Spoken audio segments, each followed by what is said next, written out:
सभी मेरी श्रोताओं को नमस्ते। मेरा नाम डॉक्टर शिखा शर्मा है। मैं consultant nephrologist and transplant physician Gangacharan hospital में बैठी हूँ। करीबन 1 साल होने वाला है इस संस्थान से जुड़े हुए मेरे को। और आज डॉक्टर्स डे के उपलक्ष्य में मैं आपको कुछ किडनी संबंधित कुछ बताना चाहती हूँ। देखिए, किडनी की जो बीमारी है वो बहुत ही उस तरह की बीमारी है कि सिम्पटम्स बहुत कम होते हैं इसके अंदर।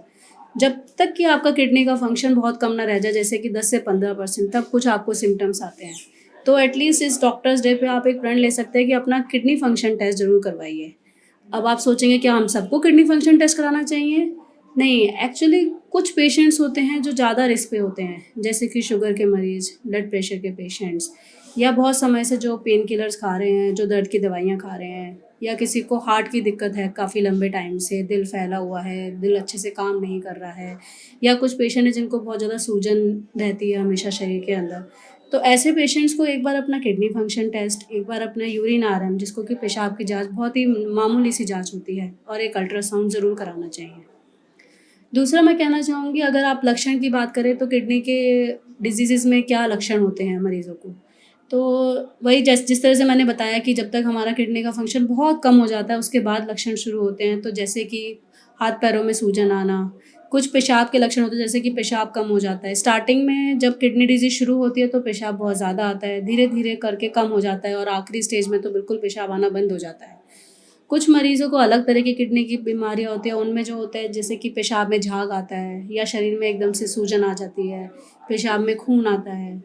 तीसरे तरह के जैसे कि ब्लड प्रेशर ज़्यादा बढ़ता है, तो ब्लड प्रेशर भी बेसिकली हमारी किडनीज़ ही रेगुलेट करती हैं। तो अगर किसी पेशेंट का बहुत ज़्यादा ब्लड प्रेशर बढ़ा हुआ है तो उनको अपना किडनी फंक्शन टेस्ट कराना चाहिए।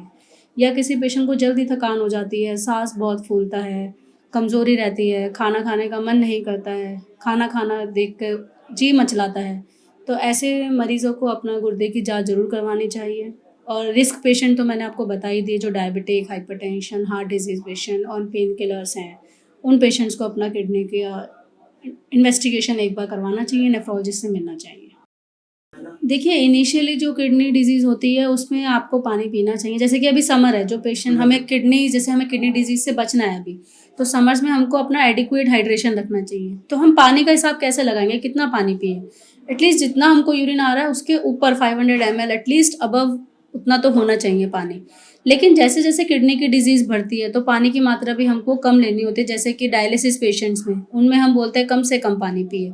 तो ये भी आपका किडनी की डिज़ीज़ की स्टेजेज़, जो कि 5 स्टेजेज़ से किडनी डिज़ीज़ गुजरती है, उस पे डिपेंड करता है कि आपको कितना पानी पीना है। तो अगर आप बिल्कुल किडनी डिज़ीज़ फ्री हैं तो आप अच्छे से पानी पीजिए। इस सीज़न में तो आपको 3 से 4 लीटर पानी एटलीस्ट पीना चाहिए अपनी किडनीज़ को सेफ़ रखने के लिए। और जो लोग हैं जो बाहर धूप में काम कर रहे हैं, जैसे फार्मर्स वगैरह हैं, या कोई जो बाहर गार्ड वगैरह है, उनको तो और ज़्यादा पानी पीना चाहिए, 4 से 5 लीटर। देखिए, किडनी की बीमारी वही मैंने आपको बताया, कुछ बीमारियाँ तो एकदम क्योरेबल होती हैं, जैसे कि acute kidney injury, nephrotic syndrome, urinary tract infection, rapidly progressive renal failure, ये कुछ बीमारियाँ हैं जिसका कि पक्का इलाज मौजूद है। तो जैसे कुछ होते हैं ना, मरीज़ सोचा कि किडनी डिज़ीज़ हो गई तो अब तो डायलिसिस है, ऐसा नहीं होता है। किडनी डिज़ीज़ की स्टेजेज़ होती है, अगर आप उसको इनिशियल स्टेजेज़ में पकड़ते हो तो उसका इलाज संभव है। और कुछ डिज़ीज़ तो एकदम क्योर हो जाती हैं, आप भूल जाते हो कि आपको किडनी की बीमारी भी है, आप एकदम नॉर्मल लाइफ़स्टाइल जीते हैं। तो बस ज़रूरी ये है कि हमको पकड़ना है, उस बीमारी को सही टाइम पे पकड़ना है। इस टाइम पे मैं यही मैसेज दूँगी, एक तो सबसे अच्छा जो मैंने आपको बताई, पानी का अपना ध्यान रखना है, खाने में नमक का परहेज़ थोड़ा-सा करना चाहिए, ताकि क्योंकि जहाँ नमक वहाँ पानी, इट्स लाइक अ दोस्ती दोनों के बीच की। तो आप नमक कम से कम लीजिए। अगर आप शुगर के मरीज़ हैं तो अपनी शुगर, ब्लड प्रेशर ज़रूर कंट्रोल में रखिए। चौथी बात, अपना वेट जो कंट्रोल, ये बहुत इंपॉर्टेंट है। ओबेसिटी भी एक तरह से किडनी डिजीज़ को प्रमोट करती है, तो हमको अपना वेट कंट्रोल अच्छे से करना चाहिए। खाने में तला-वला, regular exercise, at least 5 days a week हमको एक्सरसाइज़ करनी चाहिए। इस तरीके से आप अपनी किडनीज़ को सेफ़ रख सकते हैं। बाकी अगर आपको कोई किडनी से रिलेटेड कोई भी प्रश्न है तो आप वो पूछ सकते हैं, अपना एक बार जाँच कराइए, फिर किसी भी नेफ्रोलॉजिस्ट से मिलिए। आप चाहें तो इधर भी आ सकते हैं।